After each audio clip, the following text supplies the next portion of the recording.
What's going on, everyone? Data Report here with datareport.info with today's pandemic update. Starting out with several news stories to report today. First, we will get to the COVID positives. We have multiple COVID positives to report to. And then we will get to the COVID outbreaks. But first with the COVID positives. Yesterday we saw Lisa Blunt Rochester, who is a representative of Delaware.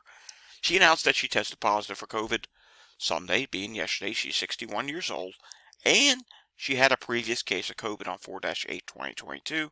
Source for that one was Twitter. And then we saw the Sao Paulo governor, Trefnis de Freitas, I'm probably pronouncing that wrong, apologies, tested positive for COVID on Sunday, February 12th. He is 47 years old. That one came from the Brazilian report. Did not see any previous case from them. And then another one that's relatively big. The Camilla, who is the Queen Consort of the United Kingdom, or otherwise known as Prince Charles' wife. And she tested positive sometime between February 12th and the 13th. We don't have an actual date because it started out by saying, oh, she has a seasonal illness. That was what they were reporting in the UK. And now today we found out she's positive for COVID. She is 75 years old. She did have a previous case of COVID February of last year. And there were multiple sources for this one. Twitter, The Telegraph, and a bunch of other ones that I did not add that have been reporting on it over the last couple hours. And finally, in the positive for COVID department, we have a pretty big one. The E Street Band. Anyone who knows Bruce Springsteen knows the E Street Band.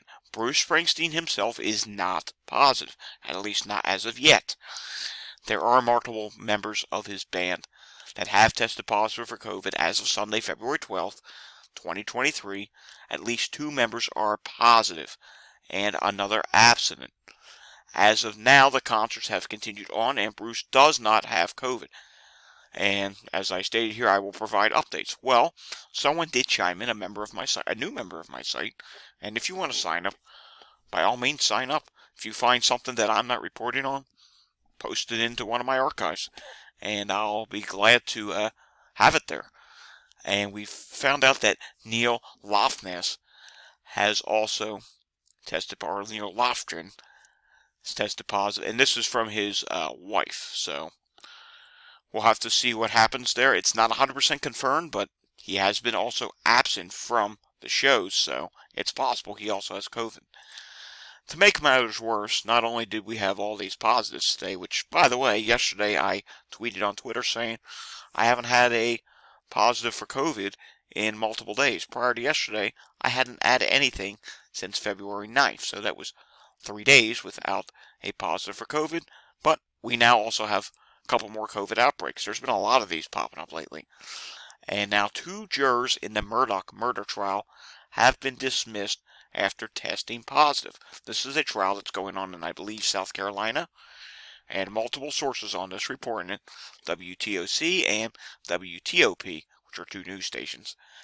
And it is said that they have 2 replacement jurors. We'll have to see what happens here. Could this potentially evolve into more cases? It's very well possible because, as you know, they're likely not wearing masks there. I mean, not many places wear masks anymore, so we'll have to see if that evolves into something, because that is a nationally watched trial that's going on. It's a big deal. I mean, the Murdochs basically owned that county of South Carolina, and yeah, so they're on trial now. Alrighty, there's another one to report on. In Nova Scotia, there was a hospital, Cumberland Regional Healthcare Center, in Amherst, Nova Scotia. They were undergoing renovation at their emergency department. Well, you guessed it. That has been slowed down because there's a COVID outbreak. Gee, you have to wonder, were the construction workers wearing a mask while they were working right near an emergency department? Yeah, emergency department. Who could have expected cases there? Gee, people come to the emergency room for COVID and it possibly gets spread to the people doing the renovations? It's possible. Source for this one was CBC News. Alrighty, moving on to some data for today.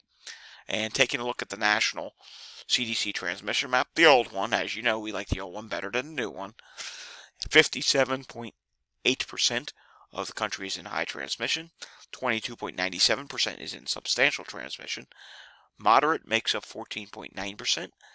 And low makes up 15.06% of transmission. And the majority of the cases or counties that have high transmission and a high level of cases, it's in the eastern states. And if you look at this map, Tennessee, North Carolina, South Carolina really stick out for that. Also, in the west, it's a mix of everything, but there is one thing that sticks out, and that is Alaska still has a lot of counties in high transmission, and I think the number of counties in high transmission in Alaska has actually increased.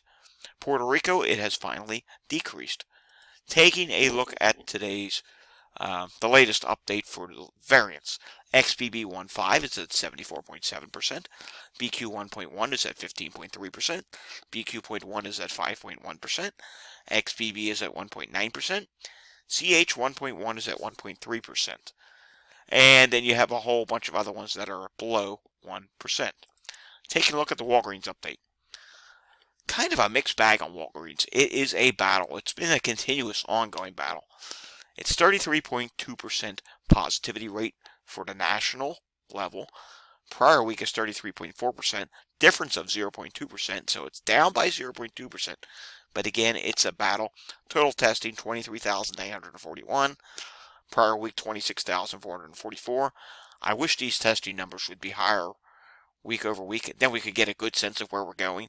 You see here, probably about half of the counties in the country are dropping, and about half of the states, I should say, not counties, states are rising. Let's start off with Maine, like we normally do.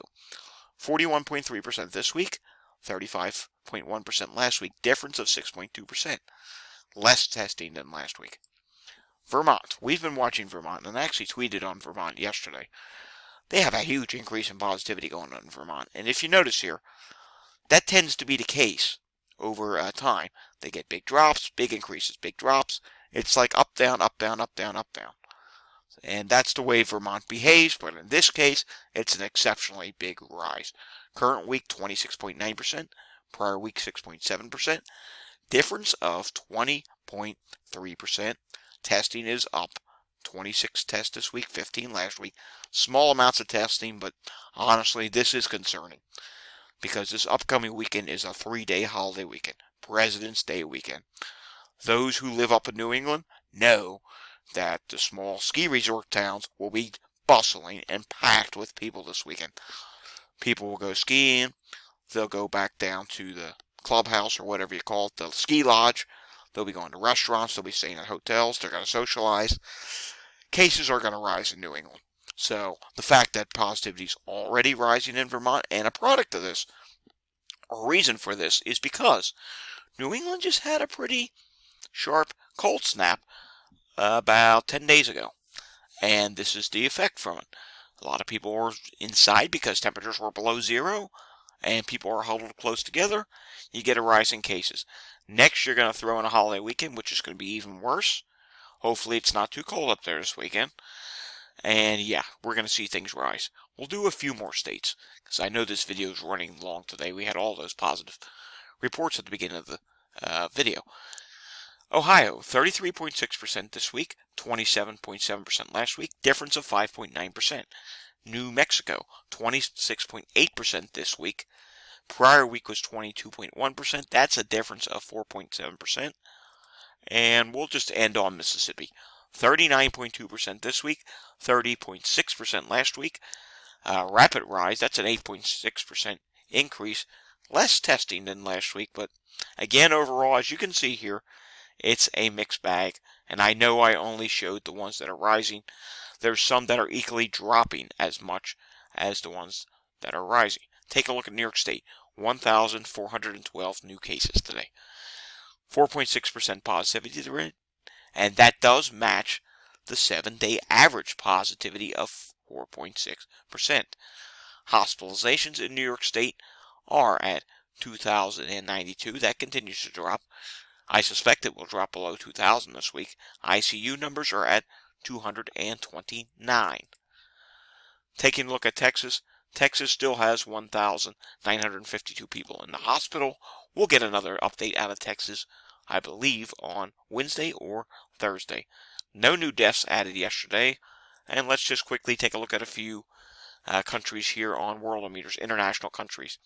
Japan is now dropping 27% with cases. Taiwan's dropping 24%.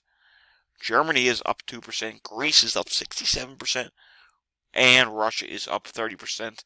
And hopefully we get another update out of Switzerland in the next few days, because they still are showing that 2,500% rise. And hopefully the next update is either same amount of cases or less. Hopefully we don't see it rise anymore. But based on Twitter reports from people who live in Switzerland, I'm seeing a lot of people saying they're testing positive, so chances are it will continue to rise again. Alrighty, thanks for watching this video, and if you like the content you see on my channel, hit the like and subscribe button down below. Our next video will be a little bit later today on the train derailment in eastern Ohio. There's actually some data that I want to get to you on that, something about the wind direction and how that may affect things there. So stay tuned for that. Thanks for watching, and I'll see you next time. Stay safe, everyone.